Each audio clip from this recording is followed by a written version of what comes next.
வாழ்க குருவே துணை, குரு அடி போற்றி. ஸ்ரீ பாலசுப்பிரமணியர் அருளால் ஆன்மீக அன்பர்கள், நேயர்கள், ஜோதிட அன்பர்கள் அனைவருக்கும் அன்பான வணக்கங்கள். நான் உங்கள் வாழ்க வளமுடன் ஜோதிடர் ஸ்ரீ குரு சுந்தர வடிவி. 2024 ஆங்கில புத்தாண்டு பலன் அப்படிங்கிறது இப்போ நம்ம கொடுக்க போகிறோம். இந்த புத்தாண்டில் 2025 இந்த புத்தாண்டில் 3 விதமான கிரக பெயர்ச்சிகள் நடக்க இருக்குது. ஒன்று சனி பெயர்ச்சி, 2வது குரு பெயர்ச்சி, 3வது ராகு கேதுக்களோட பெயர்ச்சி அப்படின்னு தொடர்ச்சியாக நடக்க இருக்குது. ஸோ இப்போ என்னன்னு கேட்டிங்கன்னா, இந்த கிரகங்கள், அதாவது வருடக்கோள்கள் அப்படின்னு சொல்லக்கூடிய இந்த கிரகங்கள் தான் வாழ்க்கையில் மிகப்பெரிய முக்கியமான விஷயங்களை தீர்மானிக்குது. இப்போ குருன்னு எடுத்துக்கிட்டோம்னா மங்கள நிகழ்ச்சிகள், குடும்பத்தின் பொருளாதாரம் இதை தீர்மானிக்கிறார். குழந்தை பாக்கியம், திருமண யோகம், வாழ்க்கையில் கௌரவம், அந்தஸ்து, இப்படிப்பட்ட விஷயங்கள்லாம் அவர் தான் தீர்மானிக்கப்படுறார். குரு பார்த்தால் கோடி நன்மை அப்படிங்கிற ஒரு அமைப்பு இருக்குது. அடுத்து சனி பகவான் என்ன ஜீவனம் பண்ணணும், என்ன தொழில் செய்யணும், எதன் மூலமாக வருமானம் வரணும், அந்த வருமானம் எப்படிப்பட்ட வருமானமாக இருக்கணும் அப்படிங்கிறத தீர்மானிக்கிறாரு. அடுத்து ராகு கேதுக்கள் என்ன விதமான கர்ம பலன்களை இந்த காலகட்டத்தில், இந்த 1 வருட காலங்கள் நீங்கள் அனுபவிக்கணும், இந்த பயிற்சிக்கு பிறகு 1.5 வருட காலங்கள் அனுபவிக்கணும் அப்படிங்கிறத அவங்க தீர்மானிக்கிறாங்க. ஸோ இப்படிப்பட்ட முக்கியமான சில கிரகங்கள் மாற்றம் அப்படிங்கிறது 25 நடக்க இருக்குது. அதற்கான முழு பலனையும் இப்போ நம்ம பார்க்க இருக்கிறோம். உங்களுடைய ராசி அப்படிங்கிறது காலச்சக்கரத்தின் 12வது ராசி மீன ராசி, மோட்ச ராசி. எதுலேயும் மற்றவங்களுக்காக சேவை செய்யக்கூடிய ஒரு ராசி அப்படின்னு சொல்லலாம். பிறர் உயர்வுக்கு தான் உழைப்பவர் அப்படிங்கிறது மாதிரி. ஆமாம், சர்வீஸ் ஓரியன்டாக ஒர்க் பண்ணுறது அப்படிங்கிறது இவங்களுக்கு ரொம்ப பிடிச்ச விஷயமா இருக்குது. ஆமாம், கல்வி, கேள்வி, அறிவு, ஞானம், புத்திசாலித்தனம் அனைத்தும் நிறைந்திருக்குது. ஆமாம், இப்படிப்பட்ட உங்களுக்கு இந்த காலகட்டத்தில் என்னென்ன கிரகங்கள் இருக்குதுன்னா, இந்த சனி பெயர்ச்சியால் இப்போ ராசியிலே வந்து சனி பகவான் அமர்ந்துட்டார். ராசியிலே வந்து சனி பகவான் அமர்ந்தார் அப்படின்னாலே, இப்போ சனி பகவான் ராசியில் வந்து அமர்ந்துட்டார் அப்படின்னா ஜென்மச்சனி. ஜென்மச்சனினா என்ன மாதிரி அமைப்பை கொடுக்குது அப்படின்னா,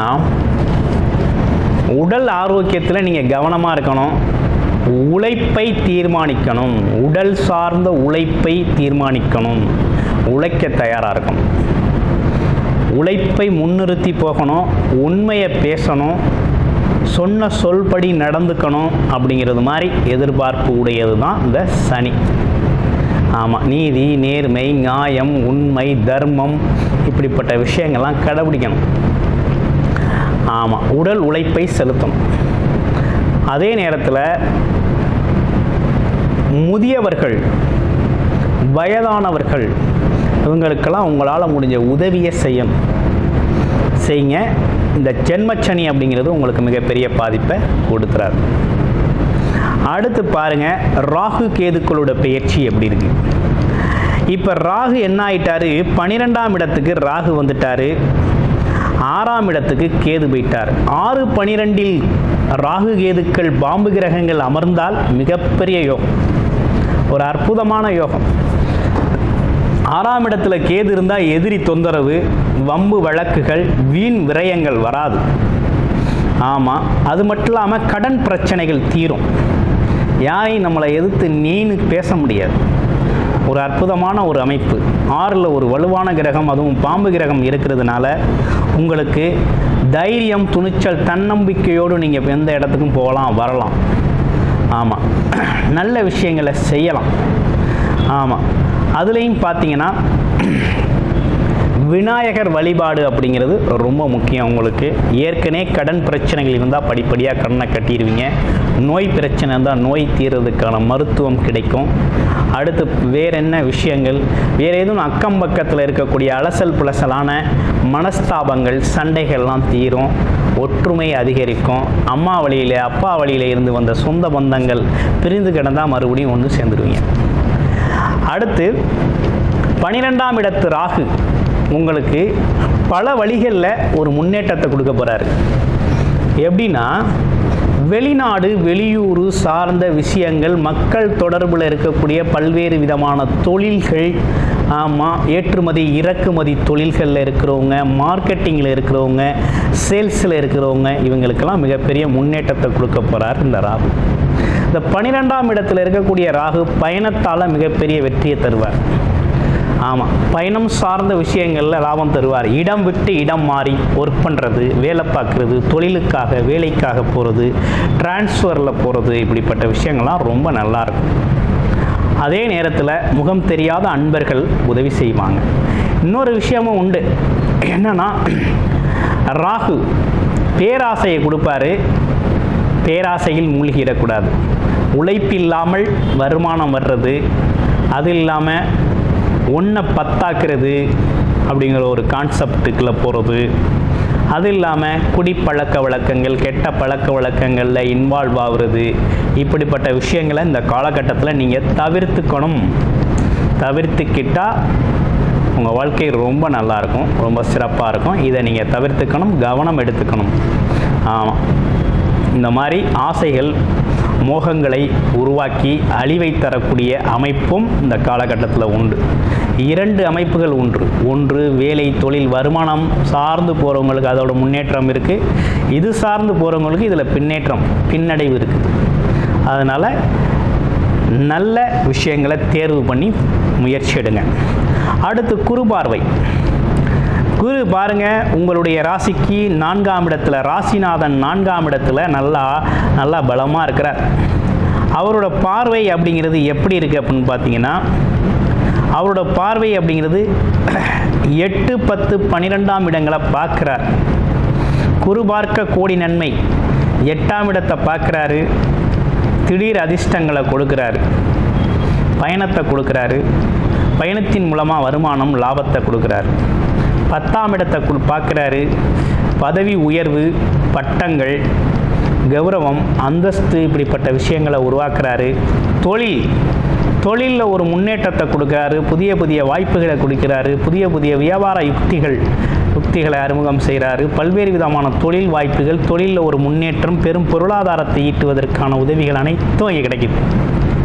ஆமாம், நல்ல யோகத்தை கொடுக்குறார். தொழில் யோகத்தை கொடுக்குறார். இந்த காலகட்டத்தில் ஒரு புது தொழில் தொடங்கணும், தொழில் மூலமாக ஒரு பெரிய முன்னேற்றம் அடையணும் அப்படின்னா ராசிநாதன் ராசியே பார்க்குறாரு. அப்போ உங்களுக்கு ராசிநாதன் யார்? குரு தான்.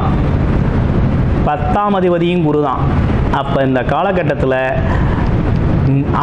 அவருடைய இடத்தை பார்க்கறதுனால, அவரோட பார்வைக்கு மிகப்பெரிய சிறப்பு இருக்குது. அப்படிங்கிறதுனால ஒரு புது தொழில் தொடங்கணும், நீண்ட நாளாக ஒரு வேலை தெரியும், தொழிலாக பண்ணணும்னா பண்ணுங்கள். இல்லை ஏற்கனவே தொழில் தொடங்கணும்னு ஆசைப்பட்டுக்கிட்டு இருக்கேன் அப்படின்னா தாராளமாக அந்த தொழிலை தொடங்கி செய்யுங்க. ஆமாம், எந்த தொழிலை செஞ்சாலும் அந்த தொழிலில் ஒரு அறத்தோடு செய்யுங்க. ஆமாம், அந்த தொழிலில் உங்களோட சக்ஸஸ் ஃபார்முலாவோட ஆரம்பிங்க. தாராளமாக வெற்றி அடையலாம். இது உங்களுக்கான வாய்ப்பு, உங்களுக்கான நேரம். வேலை, தொழில் வியாபாரம் தொடங்குவதற்கான அருமையான ஒரு அமைப்பு அப்படிங்கிறது இந்த வருஷத்தில் உருவாகியிருக்கு. சக்ஸஸ்ஃபுல்லாக முன்னேறலாம். 12ஆம் இடத்தை பார்க்குறாரு.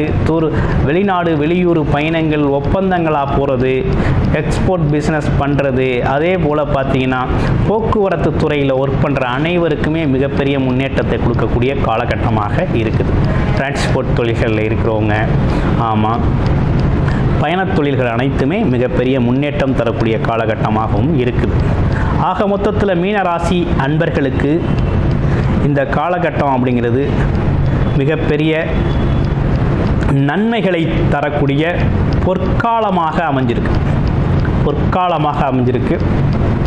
பொருளாதார முன்னேற்றம், தொழில் வளர்ச்சி, வருமானம், ஆமாம், பயணங்கள், வெளிநாடு யோகம் அப்படின்னு பல்வேறு விதமான யோகங்களை கொடுக்கக்கூடிய அற்புதமான வருடமாக இந்த வருடம் இந்த 3 விதமான கிரக பயிற்சிகளால் மிகப்பெரிய முன்னேற்றத்தை நீங்கள் சந்திக்கக்கூடிய அனைத்து வாய்ப்புகளும் இந்த கோச்சார நிலைகளில் நிரம்பி இருக்குது. நன்றி, வணக்கம், வாழ்த்துக்கள்.